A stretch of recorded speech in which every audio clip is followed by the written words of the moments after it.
हरिओम नमस्ते जी। श्री विवेकानंद जीवनी भाग 2। विषय एक युग पुरुष का जन्म एवं उनका नामकरण। इस महान गाथा को हम आरंभ करते हैं मां भुवनेश्वरी के परिचय से। माता भुवनेश्वरी सिमोलिया के रामतनु बसु के निवासी श्रीयुत नंदलाल बसु की एकमात्र संतान थी। वह स्वयं भी बड़े घर की बेटी थी और विवाह कर भी एक बड़े घर में ही आई थी। छोटी उम्र में ही विवाह के बाद, छोटी उम्र में ही मां बनने के उपरांत भी अपनी प्रथम दो संतानों की मृत्यु ने उन्हें शोक के सागर में डुबो दिया था। हालांकि बाद में उन्हें 3 अन्य संतानों का सुख प्राप्त हुआ था। उन्होंने 3 पुत्रियों को जन्म दिया, परंतु एक पुत्र के लिए भी माता का हृदय सदा व्याकुल रहता था। माता का हृदय है ही इतना कोमल कि वह सदैव ही पुत्र और पुत्री दोनों की ही कामना करती है। माता शिव भक्तिनी थी, अतएव सदा ही भगवान शिव से एक पुत्र प्राप्ति के लिए प्रार्थना करती एवं पुत्र के अभाव के निवारण हेतु सदैव ही भगवान के चरण कमलों की सेवा करती और उनसे एक पुत्र रत्न की अभिलाषा हेतु वह लगभग तपस्विनी जैसा ही जीवन व्यतीत करने लगी थी। माता भुवनेश्वरी नित्य भगवान के जप, ध्यान, पूजन आदि से भगवान को प्रसन्न करने में लगी रहती एवं उपवास आदि से भी भगवान की वंदना किया करती और समय के साथ इस तपस्या को उन्होंने खूब बढ़ाया भी। परंतु इतनी तपस्या से भी जब उनका मन संतुष्ट नहीं हुआ, तब उन्होंने एक और उपाय का सहारा लिया। वह दत्त परिवार में ही विवाह करके आई थी और दत्त परिवार के ही एक वृद्ध महिला जो कि काशी में निवास करती थी, उन्हें मां भुवनेश्वरी जी ने प्रार्थना करते हुए पत्र लिखा कि वह प्रतिदिन वीरेश्वर के शिव मंदिर में जाकर पूजा, नैवेद्य और प्रार्थना आदि की व्यवस्था करें। वह वृद्ध माता भी उनके कहने पर नित्य भगवान शंकर की आराधना माता भुवनेश्वरी जी के लिए करने लगी। कालांतर में श्री महादेव जी प्रसन्न होकर उनकी प्रार्थना स्वीकार करने को उन्हें एक दिन स्वप्न में दर्शन देते हैं और एक सुंदर बालक के रूप में उनके सम्मुख प्रकट होते हैं, जैसे मानो वह स्वयं ही मां भुवनेश्वरी की संतान हो।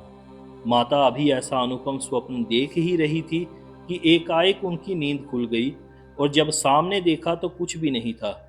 माता का हृदय समझ चुका था कि उनकी तपस्या का फल उन्हें अति शीघ्र प्राप्त होने वाला है और वह फल उन्हें प्राप्त हुआ भी।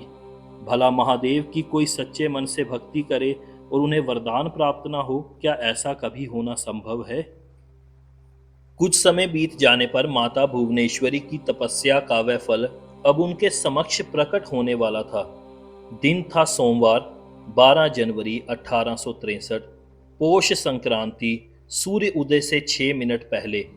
दत्त परिवार में एक ऐसे महापुरुष का आविर्भाव हुआ था जो शीघ्र ही वेदांत के तुर्यनाद से संपूर्ण विश्व में सनातन धर्म की विजयवाणी का उद्घोष करने वाला था। ये महापुरुष आगे चलकर हिंदू धर्म को रक्षा कवच प्रदान करने वाले थे। मृतप्राय हो चुके महाभारत में संजीवनी की अमर धारा को प्रवाहित करने वाले थे। सैकड़ों भागों में विभक्त हो चुके मानव समाज को एकजुट करने का कार्य करने के लिए ही इस महापुरुष का जन्म हुआ था। भौतिकवाद से ग्रस्त अखिल विश्व को आध्यात्मिकता की एक बाढ़ से पल्लवित कर देने वाले ये महापुरुष के बारे में पढ़कर ऐसा लगता है मानो ऋषियों का जो कार्य अधूरा रह गया था, उसे पूर्ण करने के लिए ही इस महापुरुष ने भारतवर्ष की भूमि पर पुनः जन्म लिया था। दत्त परिवार में खुशियों का कोई ठिकाना नहीं था। मां भुवनेश्वरी को उनकी तपस्या और उनके विश्वास का फल प्राप्त हुआ था। नवजात शिशु से उसके दादाजी दुर्गा प्रसाद की शारीरिक सामान्यता को देखकर सब लोग बहुत आश्चर्यचकित हो रहे थे।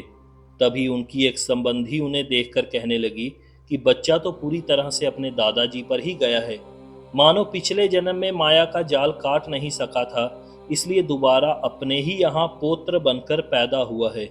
बहुत सारे संबंधियों ने ये भी कहा क्योंकि ये बिल्कुल अपने दादाजी जैसा ही लगता है, इसीलिए इसका नाम भी दुर्गा प्रसाद ही रख देना चाहिए। माता भुवनेश्वरी कुछ समय तक मौन रही, फिर कहने लगी इसका नाम है वीरेश्वर, और इसी नाम से प्रसन्न होकर सब उन्हें वीरेश्वर कहकर ही पुकारने लगे। परंतु सर्वसाधारण एवं सामाजिक नाम उनका तय हुआ था नरेंद्रनाथ, और इसी नाम से उन्हें मुख्यतः सभी लोग जानते थे और व्यवहार में भी उनका नाम नरेंद्र नाथ ही सबसे ज्यादा प्रचलन में था।